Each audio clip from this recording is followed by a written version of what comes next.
Good morning students, I am Rajkumar and today we will discuss class 8 chapter number 4 it is materials. ठीक है, अगर हम अपने चारों तरफ बात करें then we can see many types of materials but to classify them हम उन्हें कैसे डिवाइड करेंगे वो इम्पॉर्टेंट है. जनरली मटेरियल्स को जब हम क्लासीफाई करते हैं तो हम उनकी प्रॉपर्टीज़ के बेसिस पे मटेरियल्स को क्लासीफाई करेंगे. और आपके चैप्टर में अगर हम बात करें तो आपको सिर्फ फिज़िकल एंड केमिकल प्रॉपर्टीज़, ये दो प्रॉपर्टीज़ के बेसिस पे आपको मटेरियल की क्लासिफिकेशंस पढ़नी है. और अकॉर्डिंग टू अगर हम बात करें इन दोनों प्रॉपर्टीज़ पे तो मटेरियल्स को हम दो तरह से क्लासिफाई कर सकते हैं. मीन्स हमारे पास टू टाइप्स के मटेरियल्स आते हैं. एक आते हैं हमारे पास मेटल्स और सेकंड हम बात करते हैं नॉन मेटल्स की. बहुत इम्पॉर्टेंट टॉपिक है आपका और हायर क्लासेस में भी ये आपको काफ़ी हेल्प करेगा. तो यहाँ पे हमें मेटल एंड नॉन मेटल दोनों में प्रॉपर्टीज़ के बेसिस में इनका हमें जो है डिफरेंस भी पता होना चाहिए और how we can define that properties वो भी हमारे लिए इम्पॉर्टेंट है. तो अगर हम सबसे पहले हम बात करेंगे physical properties. After that we can discuss about chemical properties. In physical properties अगर हम सबसे पहले बात करते हैं लस्टर की, ठीक है, it is your luster property. Generally जो मेटल्स होते हैं they are very shine at room temperature. It means metals जो भी होंगे वो हमारे लस्टर प्रॉपर्टीज़ को शो करेंगे ही करेंगे. It is their property. But if we are talking about non metals then non metals does not shows the luster properties. Next is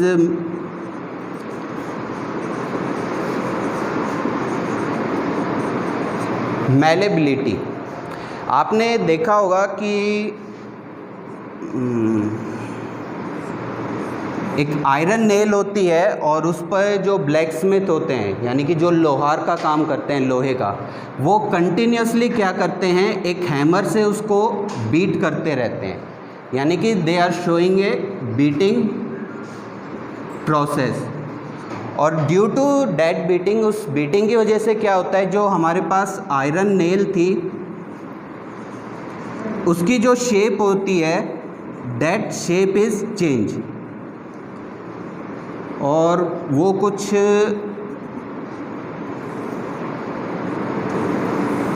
इस तरह से जो है उसको चेंज कर देते हैं.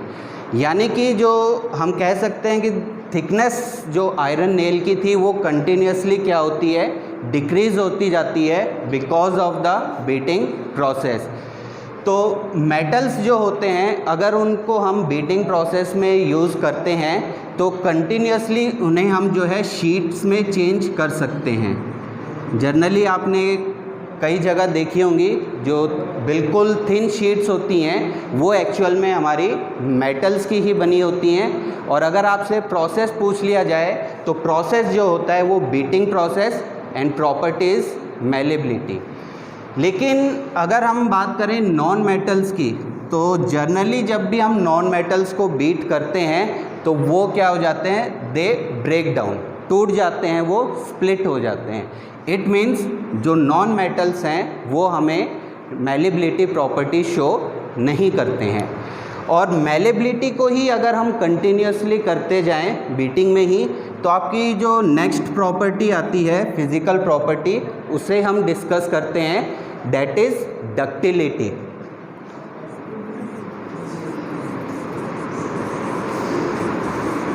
डक्टिलिटी प्रॉपर्टी, सिंपल आपको इतना याद रखना है कि डक्टिलिटी एक ऐसी प्रॉपर्टी होती है जिससे मेटल्स जो हैं उनको हम चेंज करते हैं इन वायर्स. कोई भी मटेरियल हो उसको आप कंटिन्यूसली बीट करते जाओ, और स्ट्रेच जब हम करेंगे उसे इलोंगिनेट करेंगे, तो इलोंगिनेट करने पे क्या होता है, अगर वो मटेरियल वायर्स की फॉर्म में चेंज हो जाता है, जैसे हम अपने घरों में एल्यूमिनियम की वायर्स भी होती हैं, पहले जो है कॉपर की वायर्स भी यूज़ होती थी, तो वो सारी वायर्स किस प्रॉपर्टी से बन रही हैं, दैट इज़ डक्टिलिटी। तो जो भी मटेरियल डक्टिलिटी प्रॉपर्टी को शो करके वायर्स बनाएंगे उन्हें मटेरियल्स को हम कहेंगे मेटल्स। लेकिन जब हम नॉन मेटल्स में आते हैं तो प्रॉपर्टी तो यही रहती है, बट यहाँ पे इसका नेम चेंज हो जाता है, क्योंकि नॉन मेटल्स को क्या है, हम खींच नहीं सकते, ना ही उन्हें हम बीट कर सकते हैं, तो वो ब्रेक डाउन हो जाते हैं, और क्योंकि ब्रेक हो जाते हैं, स्प्लिट होने की वजह से वहाँ पे हम डक्टिलिटी की जगह नॉन मेटल के केस में हम ब्रिटलनेस, आपकी जो प्रॉपर्टी है उसका नेम है brittleness. Brittleness property non metal show करेंगे, लेकिन डक्टिलिटी प्रॉपर्टी शो करेंगे मेटल्स। नेक्स्ट, अगर हम फिज़िकल प्रॉपर्टीज़ की बात करें तो आप अपीयरेंस भी कह सकते हो। अगर आप रूम टेम्परेचर पे बात करें तो रूम टेम्परेचर पे जनरली जो मेटल्स होते हैं वो हमें हार्ड मिलते हैं, लेकिन नॉन मेटल्स हमें जो है हार्ड नहीं मिलते हैं। एक्सेप्शंस दोनों में होते हैं, वो एक्सेप्शंस हम आफ्टर द प्रॉपर्टीज़ उन्हें डिस्कस करेंगे। ओके, नेक्स्ट अगर हम बात करें तो हम बात करते हैं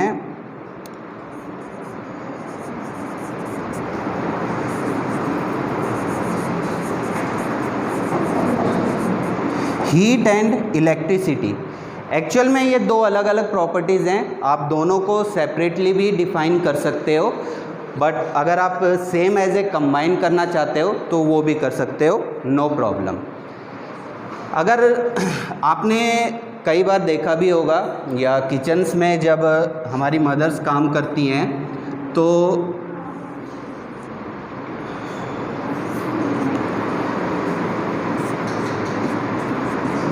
बर्नर पे जब भी कोई वेसल रखा जाता है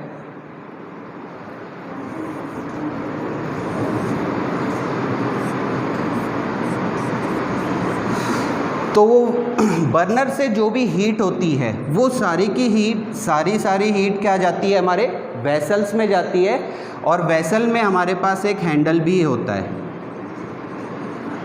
और आपने देखा होगा जनरली इस हैंडल के ऊपर हम क्या करते हैं, वुड, कोई लकड़ी होगी, या जो प्लास्टिक्स आते हैं आपके थर्मोसेटिंग एंड थर्मोप्लास्टिक्स, जो हमारा चैप्टर 3 में आता है, उनकी भी कवरिंग करी जाती है।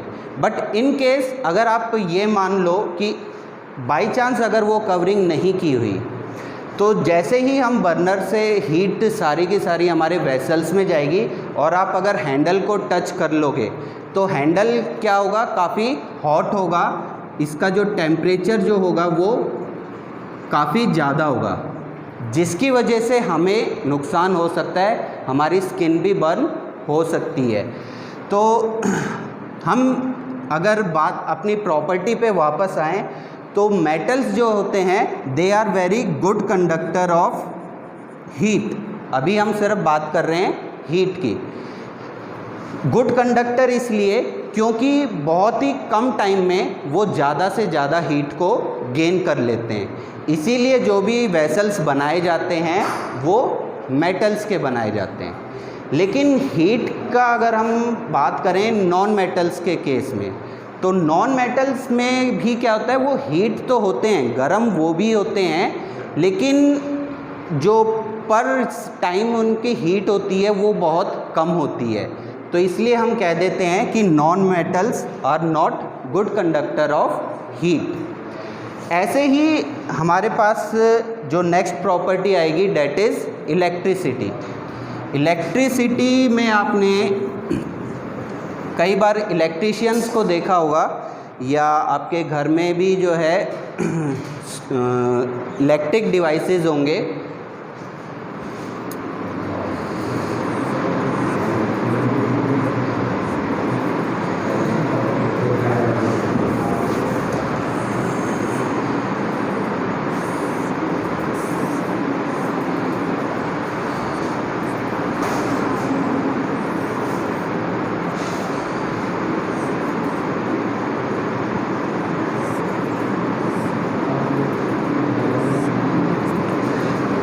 ठीक है। जैसे इलेक्ट्रीशियंस के पास जो है जो इलेक्ट्रिक डिवाइस होते हैं उसमें आपने देखा होगा कि जो उसका फ्रंट सामने का पार्ट जो होता है it is made up of A rod, एक तरह की रॉड होती है और ऊपर जहाँ से उसको हम पकड़ेंगे वो उसके ऊपर क्या है प्लास्टिक की हम कवरिंग कर देते हैं। तो जो भी इलेक्ट्रीशियन जब वर्क करता है तो वो हमेशा इन कांटेक्ट होता है प्लास्टिक साइड से। लेकिन जो मेटल पार्ट है उसमें क्या है आपकी जो इलेक्ट्रिसिटी है वायर से वो उसमें फ़्लो हो जाएगी, बट प्लास्टिक्स में वो इलेक्ट्रिसिटी फ़्लो नहीं हो पाती। तो जिसकी वजह से जो भी इलेक्ट्रीशियन है वो सेफ़ रहता है एंड प्रॉपरली और इफ़ेक्टिवली अपना वर्क कर सकता है। तो इसलिए हम कहते हैं कि जो मेटल्स होते हैं वो हमारे बिल्कुल हीट की तरह they are good conductor of heat and electricity. लेकिन नॉन मेटल्स जो है वो good conductor of heat and electricity नहीं होते। कुछ ये आपकी प्रॉपर्टीज़ हैं। एक प्रॉपर्टी और आती है फिज़िकल प्रॉपर्टी, अगर हम कहें तो वो है 4/5 हम ऊपर कर लेते हैं। It is sonorous. आपने अपने स्कूल्स में भी देखा होगा या इवन आपके घर में जो इलेक्ट्रिक बेल्स लगी होती हैं वो भी सोनोरस प्रॉपर्टी को शो करती हैं। होता क्या है, आप चाहे मेटल ले लो या नॉन मेटल, अगर आप दोनों को किसी एक हार्ड सब्सटेंस के साथ जब बीट करोगे या स्ट्राइक करोगे तो आप देखोगे कि एक मटेरियल ऐसा होगा जिसमें जो इंटेंसिटी ऑफ साउंड आएगी वो काफ़ी ज़्यादा रहेगी, जबकि दूसरे में जो है वो उतनी साउंड शो नहीं करता। तो जैसे स्कूल में हमारे पास जो बेल्स होती हैं, नीचे जैसे ही उन्हें हम वुडन से स्ट्राइक करते हैं तो जो बेल की साउंड है वो हमें काफ़ी दूर तक सुनाई देती है। इट मीन्स जो मेटल्स रहेंगे, metals are always shows sonorous properties, और जो नॉन मेटल्स होते हैं साउंड वो भी प्रोड्यूस करते हैं, बट उनकी जो साउंड होती है वो आप या हम जो है लॉन्ग डिस्टेंस तक नहीं हियर कर सकते, सुन नहीं सकते उसे। इसलिए जनरली हम कह देते हैं कि non metals does not show sonorous properties. इसके बाद आपका फिज़िकल प्रॉपर्टी में कुछ एक्सेप्शंस हैं। जैसे हमने कहा था कि मेटल्स जनरली हमें क्या मिलते हैं, they are hard at room temperature, but इसमें आपको जो एक्सेप्शन है वो याद रखना है, और एक्सेप्शन है आपका मरकरी।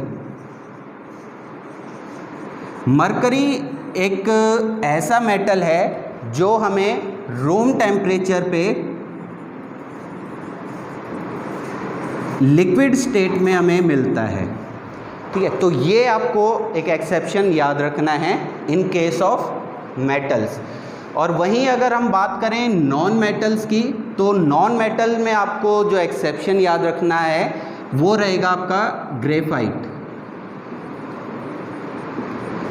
ग्रेफाइट जनरली एक आपका नॉन मेटल है, लेकिन जब हम इस मटेरियल की इलेक्ट्रिकल प्रॉपर्टीज़ चेक करते हैं तो graphite is a good conductor of electricity.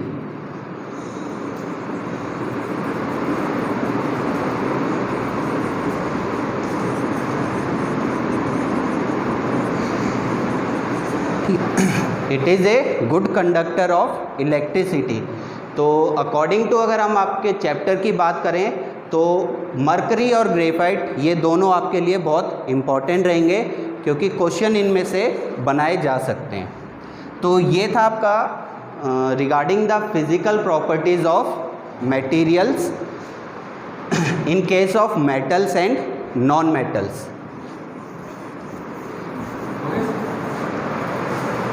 Okay, next जो है वो हम नेक्स्ट वीडियो में डिस्कस करेंगे।